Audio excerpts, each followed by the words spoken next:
kalabasa. Kato si Reggie, Spanish ko miki. Aujam. Ojam. Ojam. Spanish ko guys, kay Ojam. Philippines ko, yung kalabasa. Kugli guys, ang laki no? O, kay Mati to na Espanya. Kay Tayeto. Ito may Gle guys. Tingnan nyo guys, ano pa kalaki ng kalabasa ko. Ayan.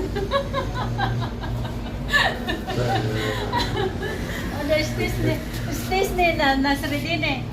Tingnan nyo guys, ang labo guys. Ang sarap nito. Glay.